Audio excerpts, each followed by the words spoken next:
introduce James Christodoulou. Now, James is cross with me because I don't own a television. And it might be... I don't sell televisions, by the way. It might be that you've seen James already because he has been called on by various of the news media to comment on piracy. His particular angle on it is, well, James has been in the shipping business in New York for his entire career, working for a number of different companies, but he's now a principal of hijacked, which is a Connecticut-based operator of chemical tankers, International Shipping Enterprise Corporation. And hijacked is the owner of the Biscaglia, which is so far the only US-controlled ship that has been seized by Somali pirates. The vessel was seized at Thanksgiving last year and was released in late January, and entirely coincidentally has just completed the voyage that she was engaged on at the time of the incident. So James lived and breathed for 56 days the ordeal of his crew in Somali waters. He himself conducted in large measure, the negotiations with the pirates. So he's able to give us an insight that very few people can into what ship owners are confronting at the moment, and he's going to give us the broader picture of what measures are available to ship owners to prepare for a transit through the Horn of Africa area.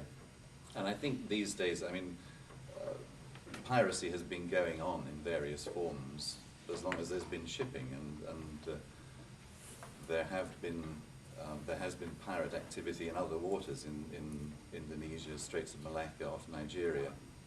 But as we've discussed before, that has been oriented towards stealing things off ships. This new phenomenon of taking entire ships and holding them for ransom is what has got everybody's attention and what is causing great consternation in the shipping and insurance business, and that's what I'm talking about today when I talk about piracy. So without more ado, James Christodoulou, and James is being recorded by AIMU for the benefit of its members who aren't present.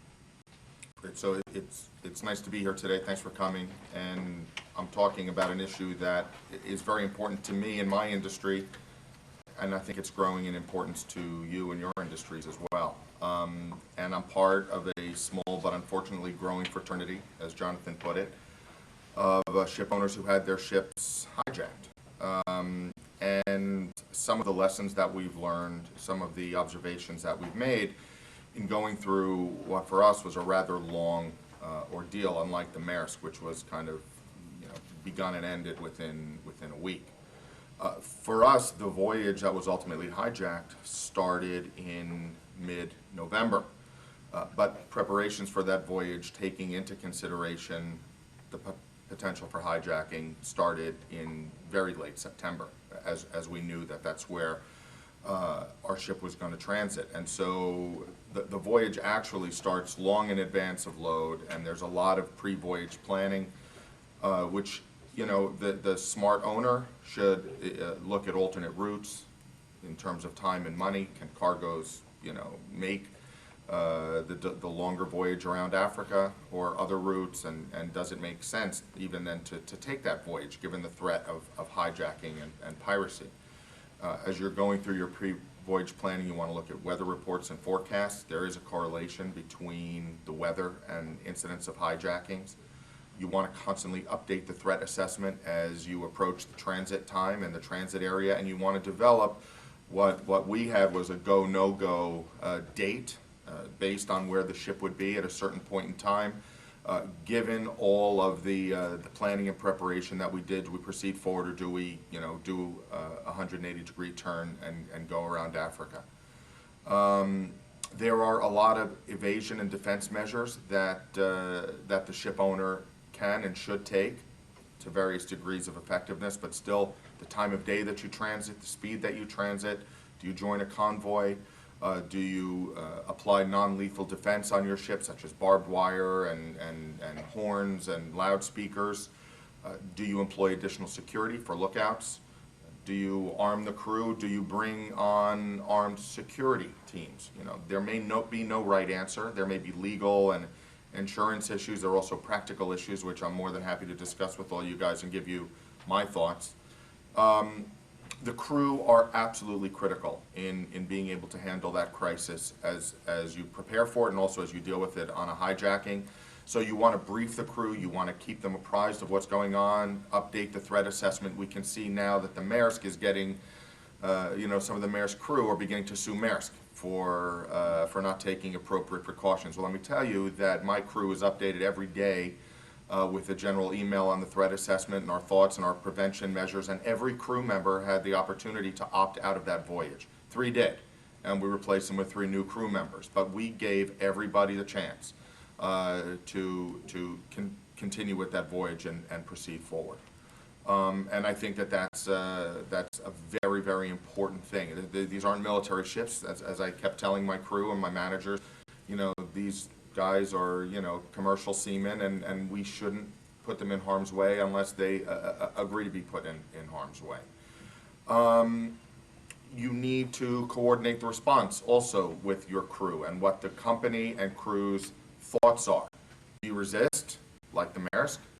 Do you comply, like us? It's important to tell the crew, do not negotiate with pirates. Don't, be hostile, but they're really not in a position to negotiate with pirates. The only person who is really empowered to make those decisions and enter into those negotiations are the people on shore that are going to be really conducting. We'll talk about who those people should be, but it's very natural for the crew, for the captain, for the officers to start to negotiate quickly. But you have to remember, they are operating absolutely in a bubble, and before they go through that voyage, they need to understand that they're not in a position to make promises, they're not in a position to have a good view of what's going on or the landscape, and really, once you're captured, man, you're captured. That's it. Just, focus now on survival tactics, which is, physical and psychological aspects of that. With the captain and with senior officers, I can tell you I was on the phone with them. I was the guy actually on the phone with the pirates and sometimes with the captain and officers, discussing the status of the ship, discussing the status of the crew. We had code words that if he filtered in a very natural code word into the conversation, we knew that what he was saying was false. It could be calling the ship the Biscaglia or the MV Biscaglia. Pirates aren't going to pick that up, but one means what he's saying is true, the other means what he's saying is false. We got faxes. If you sign your name with your middle initial, is it true or is it false? I mean, I'm not going to tell you our code words, but I will tell you, have them. Because the pirates, although criminal and, living in a third world country, they are not stupid. They monitor everything. They watched The Good Shepherd movie just like we did, except they probably saw it before we did because they got the bootleg version, and they know all about information and misinformation and how to try and create a very dizzying scenario for you. So you've got to be able to prepare to go through that cloud. Communications are critical, and you're going to need to make sure on land that you have a special phone with a dedicated number to deal with this crisis, a special fax number to deal with this crisis, and also you want to brief the crew on how they deal with their families, because the pirates will use the families against the owner to create a very intense emotional environment there, and that's not efficient for a negotiation or the safety of the crew. Ship logistics are critical. Fuel, diesel, water, you don't think of these things, but you have to, because our ship was on station for 60 days. The Stolt Strength was on station for almost 5 months. Now, I will tell you the reason why the Stolt Strength was there for so long is because they had a witch doctor on board that ship who was advising the pirates on their negotiation. And he said that his dreams told him that they can hold this price and they will absolutely get the price that they're demanding. Now that sounds stupid, but there were 18 crew on board that ship for over 5 months because this guy said, my dream told me we'll get this price. They got the price. But if you didn't take into consideration water consumption, we all think, okay, you know, water, well, we evaporate it, it's fine, there's unlimited water, until you realize that some ships have to actually be steaming to be able to make that fresh water, and they can't steam if they run out of fuel or diesel. So there are cascading implications, logistics, that have to go into how you prepare for this voyage and how you deal with it after. Get every day you're remaining on board, accurate remaining on board, and understand what the consumption of those various stores are under various scenarios, so you can start to project out that consumption, and we'll talk about how that influences the negotiations a little bit later on. Before you go into this, you want to create a crisis management, a crisis team that's actually going to deal with the crisis, and a crisis management team that's actually going to oversee the crisis team that deals with it. Very much like, you know, the president gets his cabinet ready before he takes office. Get these people ready, or have an idea of who these people will be. You know, establish the alert plan for all these people before you go through. Get their names, get their contact information, get their email addresses, alert them, get a conference call platform ready. You know, all of these things seem no-brainers until you have to do it when 28 of your guys have AK-47s at their head, and then all of a sudden it takes on a whole different meaning. And it's something as stupid as the fax machine that we're using here, damn it, it doesn't do international faxes, or we don't know how to get a fax to the ship via a SATCOM phone. And all of a sudden, you are thinking to yourself, I'm putting guys' lives at risk. So run these scenarios, go through them, make sure that everything works before you go through. Who should be on the various, either crisis team, the people who are dealing with the actual daily events, or the crisis management team who's overseeing these people? Who you put on is up to the ship owner, and you may have your own thoughts on how you advise people, either from a legal or an insurance perspective, but make sure there's good chemistry between them. This is the NFL now, and you want your front, you know, guys that block all working as a team. It's too late to see that everybody works well or doesn't work well after this thing starts. They should have overlapping skill sets and perspectives, because you don't want to have a myopia. You want to have the right size. Too big's no good, too small's no good. You know, 5 to 7 people is pretty good. Establish the mandate of the crisis team and the CMT, so that both know what they're supposed to do and both know how they're supposed to interact. Establish decision-making power and negotiating power, because things actually happen very quickly once they start. And develop a procedure where you can update, where the crisis team can update the CMT team on a daily basis and also on an as-needed basis. This is from a legal corporate governance perspective, because you want to protect the company. It's also from an insurance perspective. You want to demonstrate to both parties and to shareholders or whatever that you're doing things properly.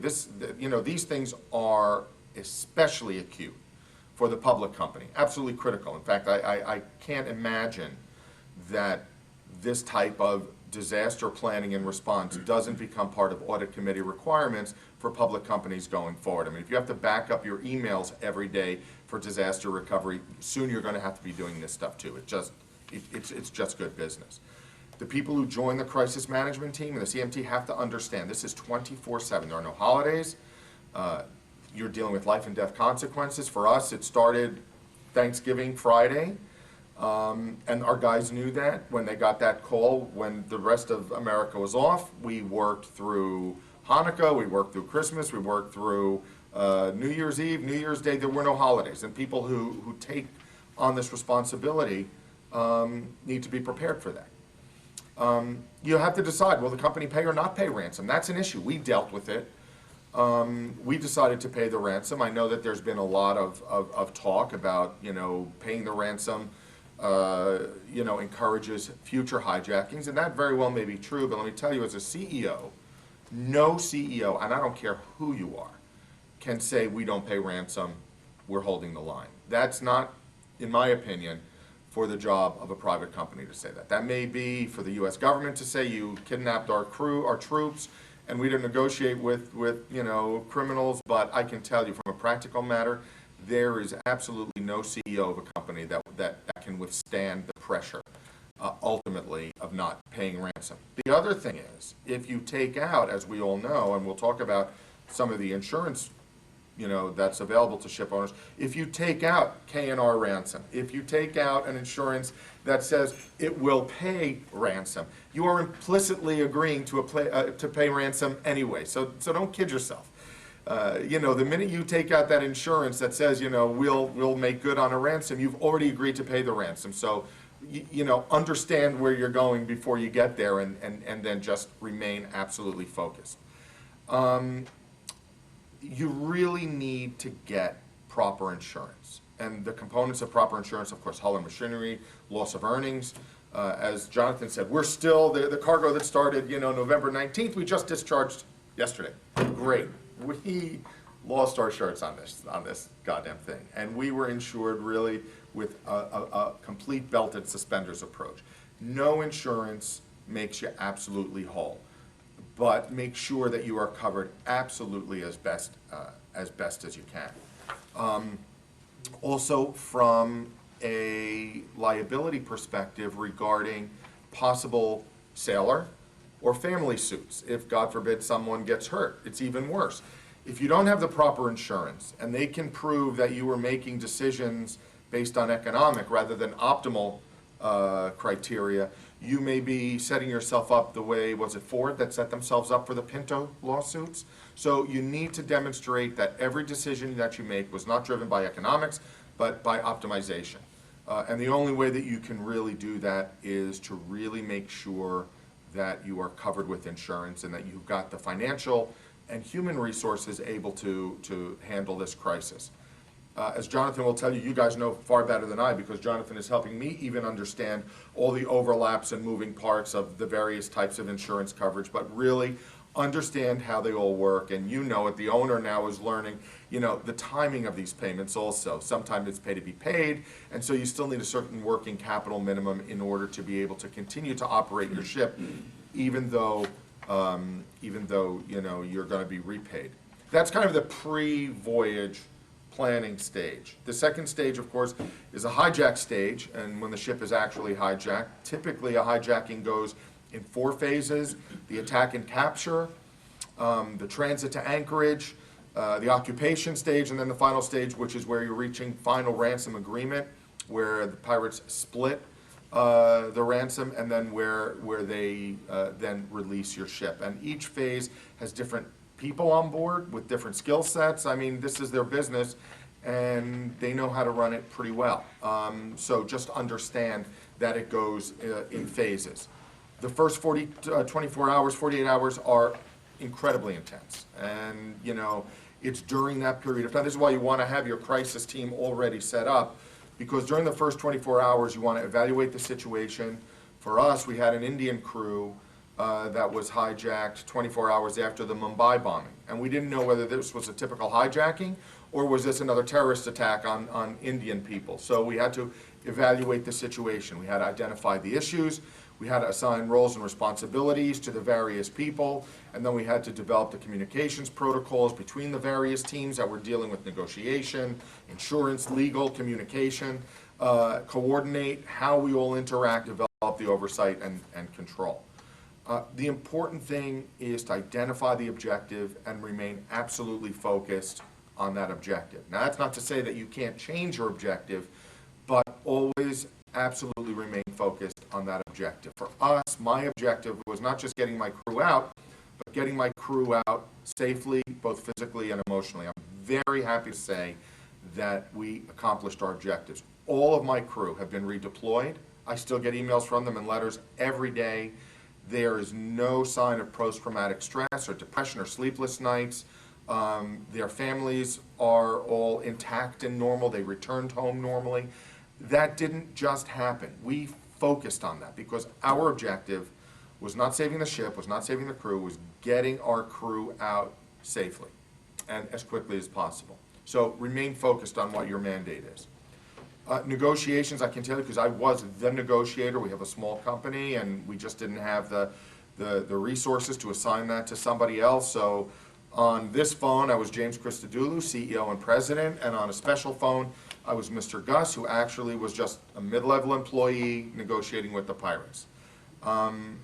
We had those layers because, like lawyers know and insurance people know, you always want to be able to have the ability to say, I have to go back and check with my client. Well, I was always able to say, I have to go back and check with my bosses or my board, and it gave us that little bit of elbow room. But make sure that you have somebody that can exploit that. Negotiations are absolutely tedious. They're bad communications, it's static, it's dropped calls, it's bad English. But as you go into these negotiations, develop ground rules. This is not just to gain a slight advantage with the Pirates, but you want to really make sure that the negotiations proceed efficiently. And once you have rules, you're able to proceed more efficiently. And in the beginning, we had to teach those ground rules. They would call at all random hours of the day. So what does it do? It destroys sleep patterns. It doesn't give you time to discuss and communicate and prepare a response. And it took us the first week when we would not answer phone calls at 3 in the morning for them to realize that our call time was 9:30 a.m. New York time. And they could call other times, you know, from midnight to 9, but we wouldn't answer. But we would, you know, if we said we'll talk again later on in the day. So you have to create a discipline on those negotiations, because otherwise it becomes just random and very unproductive. You know, the negotiations must be methodical. There's no quick way. A quick decision doesn't necessarily lead to a quick resolution. Once again, going back to the Maersk case, where the crew, you know, entered into their quick swap. Okay, you know, we'll give you your crew member, you give us the captain. Well, obviously that really didn't work out well. So, you know, there's no shortcut to you know, to this whole thing. It takes time. Both sides actually get to a point of exhaustion, and that's when you ultimately strike a deal. If you agree to their number right away, I can assure you they'll take the number, they'll take the money, say thanks for the down payment, and now where's the rest? And now you've set yourself back quite a lot. So there really is no quick fix. And in this thing, you can't afford to make mistakes. So you have to go slow. Remember, we were negotiating, you know, millions of dollars and life and death for 28 guys, you know, on a 3rd grade English level. And it's really, really hard. And you can't afford a mistake. You can't afford a misunderstanding, and always confirm everything that, you know, that there is, or, you know, an understanding. Strategically, you know what?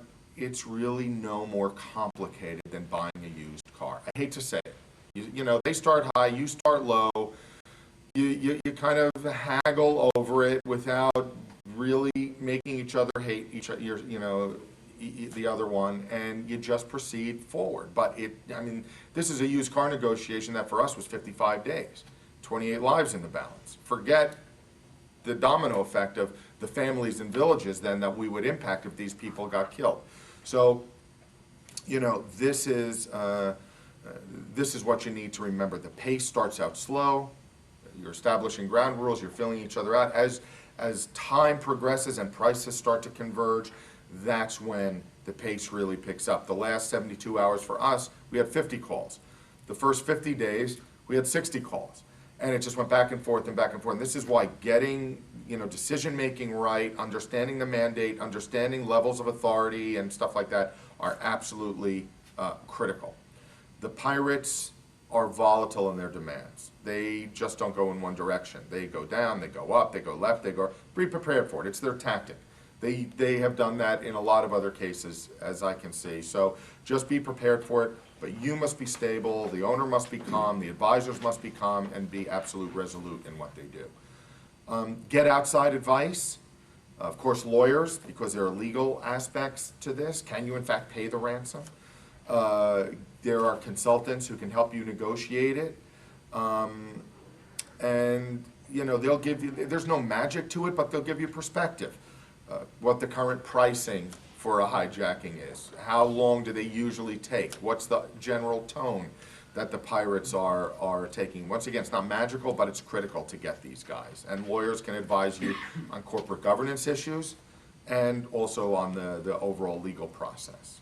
As I said, logistics of the ship become critical as time goes by, and the reason why that is not just, let's say, for us carrying palm oil to be able to maintain the cargo for a period of time, but aside from the cargo integrity, you want to make sure that you have enough stores on board, you know, fuel, water, diesel, to be able to get out of that area when you finally reach a deal.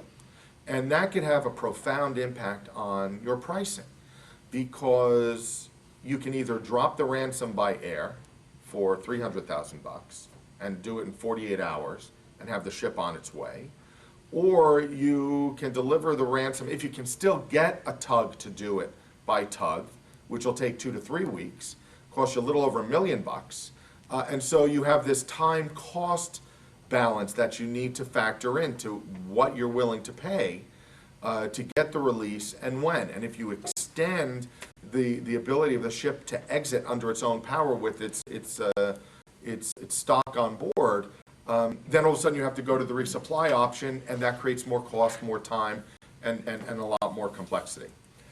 At the end of the day, I don't know if you guys read the financial analyst reports like I do. I hope you don't, because they're boring as hell. But one of the guys, Urs Dur, is right in that the financial impact is not huge. The Suez Canal generated a little over $4 billion last year in tolls. In 2008, Somali pirates, I think, cost about $50 million, so it's slightly over 1%. If the Suez Canal raised its prices 1%, you know, we wouldn't be talking here today. We would go on through this. But this is a real human issue, because it really affects the people in our industry. And our industry is great at dealing with technical issues like collisions, grounding, spills. We're great at that. But they're relatively short-lived, 24, 48, 72 hours, and then it's just a matter of cleanup, but everything's already been put in place.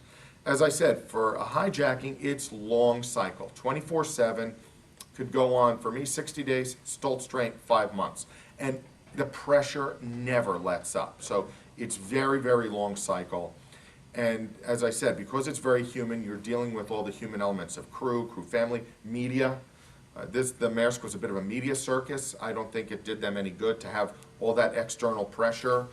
Governments get involved, unions get involved, and all of these parties put pressure on the negotiation, when what you really want to do is negotiate in a room with these guys for one thing, to get either your ship or your crew out. And so the more static you have, the longer it takes, the more complicated it is, and the more power it gives the pirates. And we spent an awful lot of time getting the crew, but more importantly their families, on board with our program, keeping them up to date, keeping the government out, the unions out, and the media quiet until we were all done. And then, of course, you know, we were quite happy to discuss it, because we want to bring focus to the issue, not the incident, and that's important. Crew and their families, once again, the same way that you want to have your crisis team all set up, I will tell you, most ship owners don't know if all of their crew, or any of their crew on board a ship, have medical issues, that if they're on board without the ability to get additional supplies, insulin or heart medication, you know, it could die. A lot of guys don't know that. But you need to. A lot of them don't know the home address of the crew, who their next of kin is, what their family structure is, what their phone numbers are of their wife and or children, the email address, what's their language or religion. A lot of guys don't know that for their crew. You have to know it, because all of a sudden, you know, the fungible crew member that the crewing agent puts on and off your vessels becomes your main focus. I am absolutely sure that Maersk did not know who the hell Captain Phillips was when he first joined. They know who he is now. They also know, you know, who the crew members that are suing them now are also. They certainly didn't know them before. So you need to understand this, because the better you treat the crew, the better you treat the family, the more you're able to control a real crisis situation and prevent, cascading implications even after a successful release in lawsuits and all that. You need to help the families. Communications with them is absolutely key. As I said, make them part of the process and enlist their support. Make them part of the process, but don't let them interfere. It's a balancing act, but absolutely critical. For us, we sent letters to the families every week. For me, a personal letter.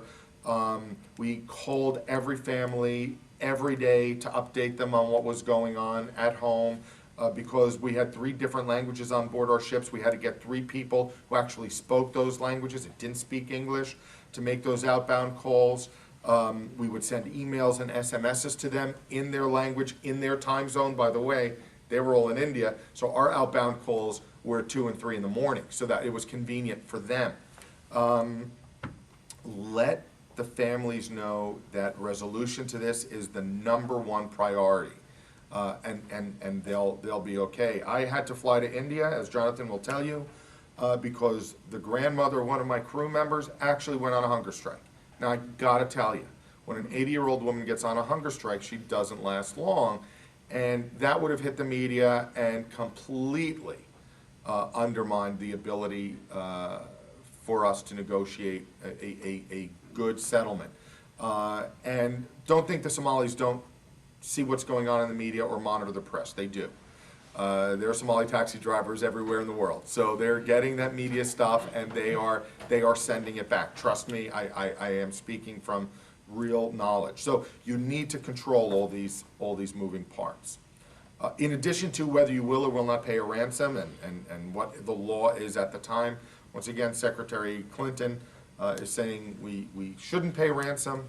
Does she have the authority to tell a Liberian ship of a Marshall Islands company with a Korean crew or a Filipino crew, don't pay ransom? I don't know, you guys are the lawyers, you tell me, but there are legal issues now. There's going to be legal issues and we have to focus in on that. Jonathan will tell you, were these criminals or terrorists? Because the minute they cross that line, not only can you not pay a ransom and then all of a sudden, resolution becomes critical, but then if you have to back it up and go to that pre-voyage planning thing, where if your crew knows that you can't pay a ransom, and believe me, 3 SEAL sharpshooters don't do a damn bit of good when you've got 28 crew and 40 Somalis guarding you on a ship with 9 decks, 40 cabins, and over 100 hiding places.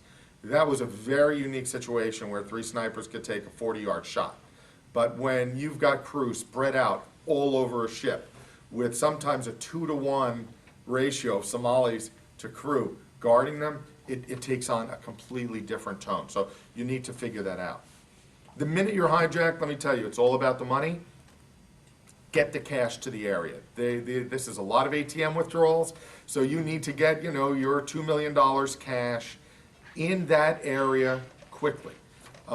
They're going to want it in hundreds, 50s, and 20s. New bills. Doesn't need to be, bills that are out of sequence, but they're going to want that money, and it's tough to get. It's a lot of, there's no wire transfers, there's no check. It's cash in bags, and, you got to get it ready. The reason why you have to get it ready is because in addition to getting the cash, you need to develop a delivery plan, once again, either by air or by tug, depending on if the ship can egress based on its stores on board. Because once you reach that agreement, I can tell you, they want their money. And they want it within 48, 72 hours. They don't want to hear, okay, now, give us a week, and we'll deliver the money. That's not what they want to hear. So, heads up, everyone. It's all about the money, so get the money ready. You got to deliver that money, figure it out, and start figuring it out early. And I hate to say, with so many ships being held and so few people able to perform that delivery function, there's waiting time. And it sounds really, really silly, but you have to wait. But like Le Cirque, you make your reservations early and you get the table you want. So start it early. It's no surprise what this is all about. Make sure when you finally reach an agreement, that the pirates will honor it. And how do dishonorable people honor agreements?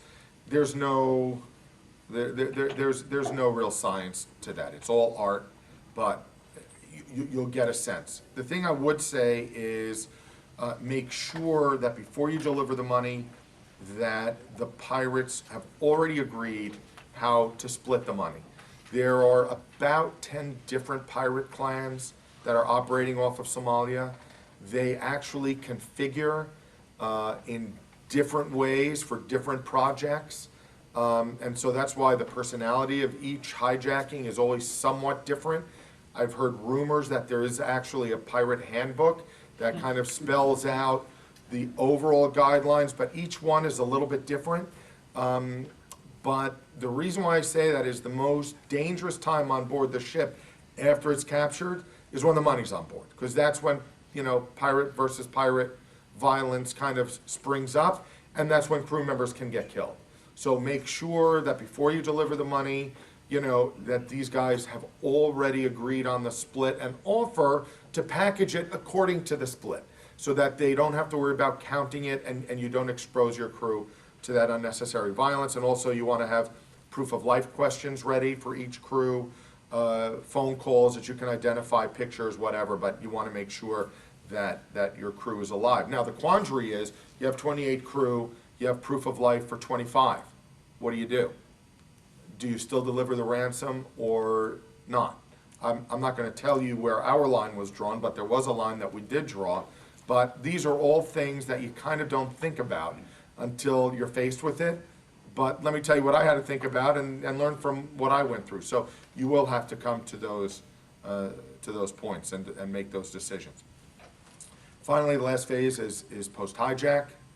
And of course, exit voyage logistics, of course. Where are you going to go? Do they have charts to get to where you want to take them? Have people ready to help the captain and officers get that vessel out of there. They may have navigation questions, engineering questions, medical questions. Have these people ready by the phone, by the fax, because once those pirates are off, communication is going to start to flow again, and you have no idea the questions that may be asked. But I can tell you, it's going to be navigation, logistics, engineering, electrical, mechanical, and medical. Have these guys ready to answer questions. You want to be able to receive your crew and debrief them once they get to their next port of call. You want to have your crew replacement ready also. You want to be able to do a physical, psychological assessment once they land. Get a change of clothes for the guys. They've been wearing the same stuff for months, you know. Let them just throw it off. Get new clothes. Get stuff from home. Makes them feel that they're no longer on that ship. You know, a lot of psychological aspects to this, but that's why my guys are really thanking me and other people are getting sued. Because we really, our main focus, and Jonathan will tell you, was take care of the crew, take care of their families. Let them know you really care. You know, then the ongoing physical and psychological observation for the crew and their families. Is there any, you know, post-traumatic stress, any depression, any family issues? You know, hold these guys' hands. It's been 2+ months for us. I get reports every week how every single guy is doing. And then vessel assessment and repair. There's going to be damage, direct and indirect, and you need to understand how all the various insurance policies overlap and interact in order to get your ship, you know, really whole again and up and running. But it's a very, very complicated thing. And once again, the more proactive you are, the less reactive you have to be. A friend of mine asked how much was reactive, and I would say, you know, we did our planning, we had everything done. I'm a pilot, and I don't go from point A to point B until I know where an emergency landing strip is everywhere between point A and point B. So I would say 75% of everything that we did was proactive because we really planned ahead, and I had a great team like Jonathan working with me, helping me every step of the way. But the better you prepare, the better you're going to resolve it. It is a financially expensive thing. More importantly, it takes a real human toll, and you need to address it from that perspective. So that's a ship owner's view on what hijacking, and you know, I really didn't get into What is piracy? I'll let you guys debate that, but this is what a pirate incident, you know, did to us and how we dealt with it. If you have any questions, more than happy to. What prevents the pirates from executing a crew member to make a point, whatever that point? That's a good question. I will tell you that I was always prepared for the telephone call where they said, you know what, we want this money, listen to this. He goes, next time I'm gonna kill someone else. And you say to yourself, holy cow, you know, was that a real execution? Was that a mock execution? I don't know. Once again, it goes to prevention. We called our guys, I don't know if there was a New York, Wall Street Journal article about our incident. The first fax that the Somalis sent us when they gave us their initial demands, they called themselves Somali militants. I immediately started calling them Somali gentlemen because I wanted to depressurize the situation. It's business, it's nothing personal. You know, yeah, I wanted to go there and you know, kick their ass, but you know, right now, this was business. Let's not take it personal. Let's be gentlemen. You hope you don't get it to that point.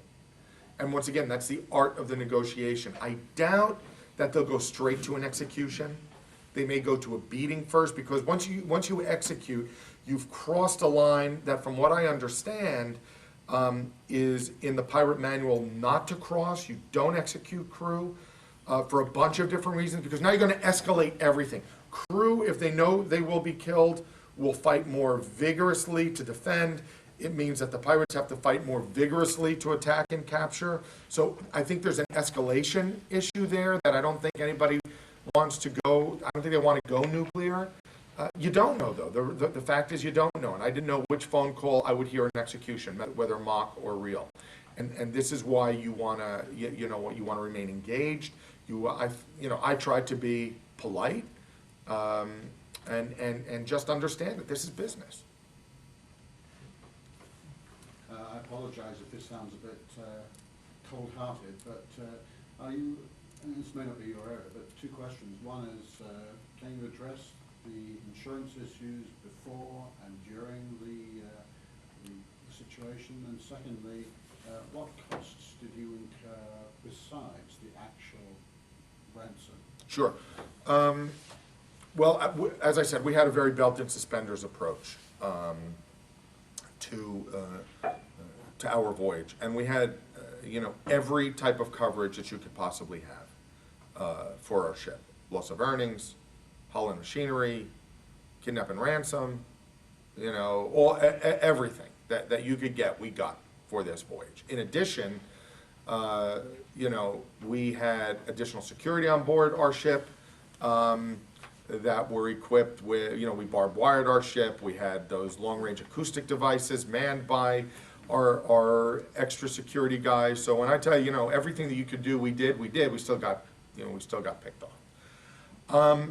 The ransom, Jonathan, if memory serves, the ransom that we paid, I'm not going to tell you exactly how much we paid, but the actual number that we paid,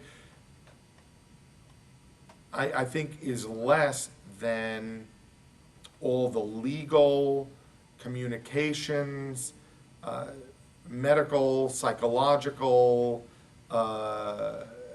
peripheral costs just with the incident, forgetting repair to the ship, some damage to cargo, and loss of earnings. So it's not just, okay, you know, here you go, here's the money. The delivery was hundreds of thousands of dollars. Legal costs, hundreds of thousands of dollars. Family communications, flying to India to deal with the families, to get that one lady to eat again, to reunite the crew with the family. I mean, I can't begin to enumerate that, but I would say the ransom was probably 30% of it. The rest was all these ancillary costs, maybe more. Than less than 30%. Maybe there were more costs if you really factor in all the LOE and stuff like that go into this whole thing. You know, the money is the least of it, the ransom. Yes, ma'am. The question I had is, what do you think is really the best route to go to prevent seizures in the future. There was an article in the Times that said the government is exploring seizing the assets of the pirates. I don't know how they would do that. But there's also suggestions about vessels sailing in convoys with military escort. Right. Well, what is your My opinion thought, about that? first of all, seizing the vessels of the pirates is kind of, have you seen the vessels that these guys No, have? they're assets. They're I mean, assets. Personally, I think, well, you tell. Okay, well, I can tell you that in order to seize their assets, they would have to go to Mogadishu, and I don't think they want to go there, right? So there are no assets to pirates, like, it's not like the pirate bank account, and it's like, okay, we're gonna seize that at Citibank. That's just stupidity. Yes, I- I I'm- was shocked to see that in the Times. It's a little bit dumb, but anyway. I've thought a lot about it, and there are discussions of arming crew, putting armed people on board. Let me address those two things, and then I'll tell you what I think. First of all, as we know, that there are about 1.3 million seafarers around the world. There are about 20,000 ships, blue water ships, the size of the Maersk or larger, that, transit that area, and there are roughly 55,600 blue water ships around the world. So one has to say, are we going to arm all of those ships? Are we going to weaponize every ship, or are we going to weaponize an area? I will tell you, of the 1.3 million seafarers, less than 80,000 are Americans, and there are a lot of these seafarers join their profession because they want to sail, not because they want to fight. And I think it's very, very dangerous to start to put weapons in the hands of so many people. And under kind of like the theory that my dad taught me, you don't bring a knife to a gunfight. If guys are attacking you with AK-47s, 45 pistol doesn't do much good. So now you've got to provide them with, kind of similar firepower, and you're talking about tankers and LNGs, and you can't smoke on the deck. You certainly don't want to have a firefight on that deck. And the crew aren't really equipped for that, and you could create a level of escalation, proliferation, and also retaliation, because eventually crew member kills a pirate, next time he goes into port somewhere else, that pirate has part of his gang, and so now this guy gets it. So I don't think you want to do that. As far as putting teams on board, that's interesting. I'll give you a couple numbers. If you look at roughly 60 voyages a day going through just the Gulf of Aden area and the Horn of Africa, and you figure that you need 5 people for 2 on, 2 off, and a supervisor, a voyage is roughly 5 days, and these people on a year-round basis will operate, we actually, well, lawyers may be different, but most people are at a 50-hour work week maybe, which is 20% of the time, right? If you give 33% efficiency for vacations and sick days and all that, you need a force now of 6,500 people, just for that area, which is the size of the Philadelphia police force. That's a big force. So the issues of who's going to train, who's going to weaponize, who's going to create cohesive rules of engagement, who's going to arm and disarm these people, and you have to be careful if you do private stuff, because I've heard this is how the Somali pirates started, when the U.S. trained them to be the Coast Guard, and now all of a sudden they became pirates. Do you create a pirate hunting force that could then ultimately become a pirate force themselves? So it becomes a little bit challenging. In my opinion, the best way to combat this, and I think Secretary Gates said this also, ultimately you have to go to land where the pirates receive logistic support, they have refuge, and they get supplies. But I think it's got to be a multinational military operation which combines, pre-voyage intelligence and reconnaissance with the appropriate assets in the air and on the sea in the area, and the willingness to be able to prosecute these people if you capture them or pursue them on land. I certainly know that shipping companies are not equipped to be able to defend, interdict, or prosecute pirates. I am wondering if, even from a legal perspective, if privateers can go against pirates. I mean, that was master and commander. That's not now. I mean, it's 2009, not 1809. And so I think it needs to be a multinational military law enforcement governmental, force that does it. I don't think it's private industry stuff. That's my own thought. Are you seeing folks look for Somali linguists to help bridge that? It's funny. We had one hell of a time, even talking with the Department of Defense and CIA and FBI to get a Somali linguist, and I'll tell you why. We were dealing with a guy who spoke English, once again, 3rd grade level, but English. Now, we and everybody else recorded every phone call. And we're talking to him, and all of a sudden we hear some language in the background. We say, what the hell are they saying? And when I tell you we sent that tape to the Department of Defense, FBI, CIA, nobody had the capability to translate that. It sounds silly. Because the reason is, if you get like the Somali guy there, you really don't know if he's somehow related to that clan, and will he really give you a true translation. So this is the real challenge. They need to do it, but once again, like that 7,000 man force, the crisis is now, and some of these solutions take a year or two to develop, and it's kind of apples and oranges. Yes, sir. Did you have concerns about the maintaining the seaworthiness of the ship during the time it was in the hands of the hijackers? Absolutely. What was the condition of the ship? The condition of the ship was fine, but remember, we were at Anchorage, and one of our anchor brakes for a while was inoperable, so we were operating with just one anchor.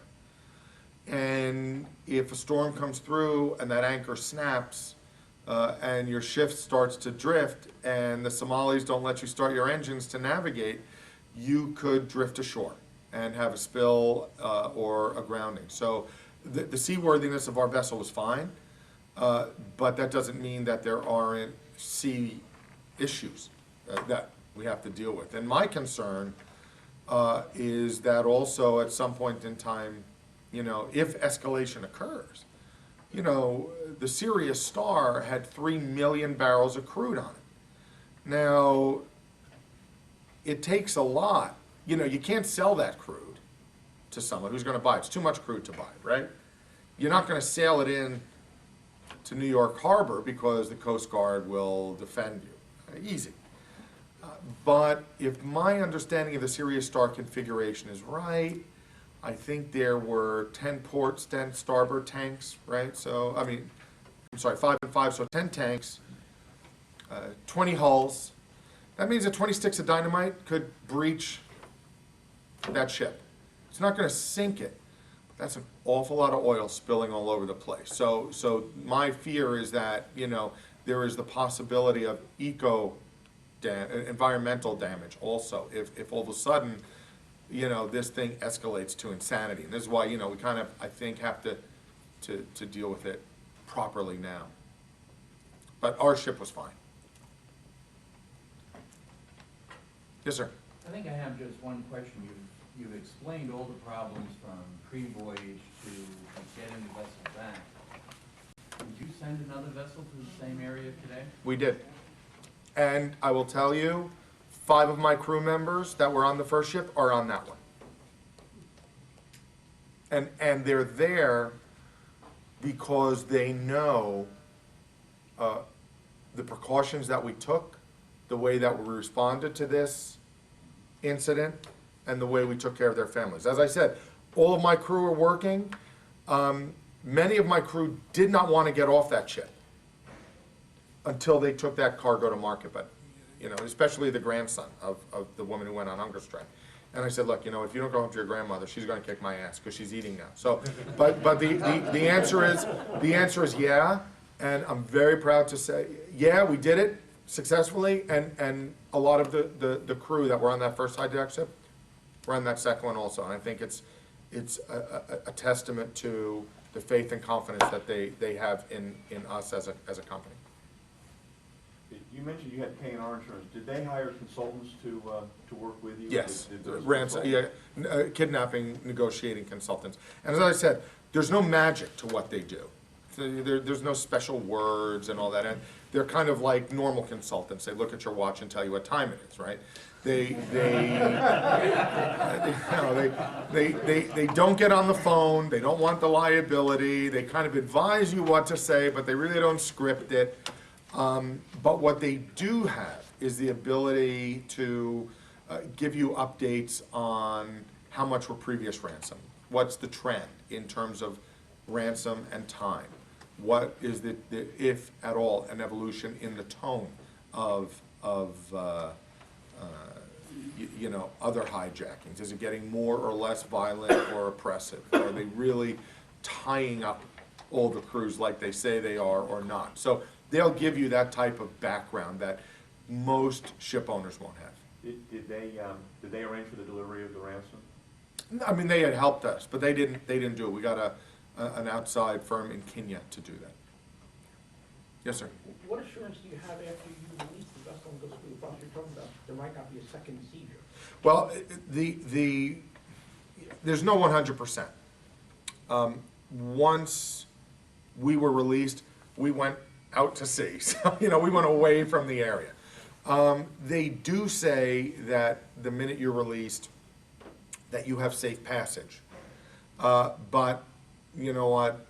We went out and to Salalah, so we didn't go. Are there different gangs, or are these guys wholly integrated, even though they don't have a country, so to speak?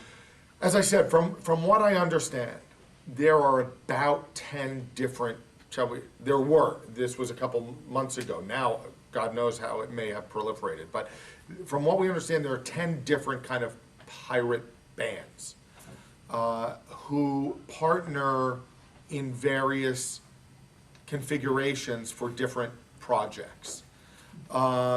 It's not just one band that does one project. And this is why, especially when you deliver the ransom, you want to make sure that the split has already been agreed on, because pirate-on-pirate violence is what happened with the Sirius Star pirates when you know, they washed ashore with $150,000. That was pirate on pirate, one group trying to steal from another.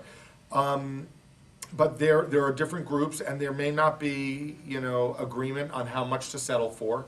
And sometimes that's what takes a long time, because you've got to agree, you know, all the groups there.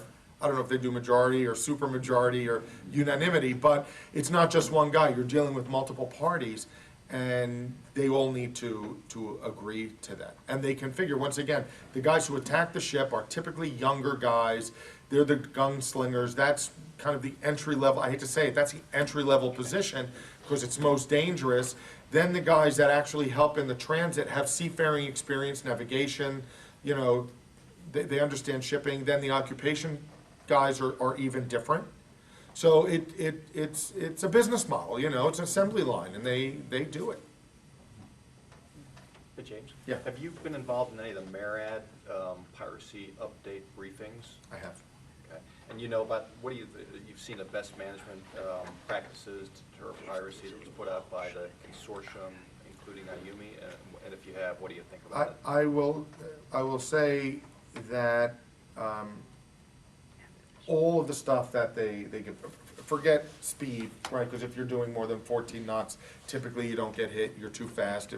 If you've got a super high freeboard, you know, take away vessel configurations that make it less likely to be attacked. But if your vessel, like ours, had a 13-knot steam and, you know, a 3-meter freeboard, right? At best, all of those initiatives will delay, but they won't deter a really determined pirate. So it's a delaying action, but it's not, I don't believe it's an absolute prevention. And you know, they have the long-range acoustic devices, they have a lot of that stuff, and what that does is that tells the pirates, hey, you've lost the element of surprise. So you can't be a pickpocket. Now you gotta be a mugger. But you know, if they really want you, they're gonna get you. And it used to be that these guys really relied on the element of surprise to take the ship, and that's where all of a sudden flares and hoses and barbed wire and LRADs all work well, but against a rocket propelled grenade and AK-47s and guys whose life expectancy is, 31 years and a life of poverty versus I'll take my chances and at least make some money. They're willing to take risks that, I don't want our crew, at least I didn't want my crew, to have to match and defend against. So I think the best it does is delay. Interesting couple of months for me. I hope you never have to go through it. If you do, use Jonathan or me as a resource. I'll be more than happy to let you know.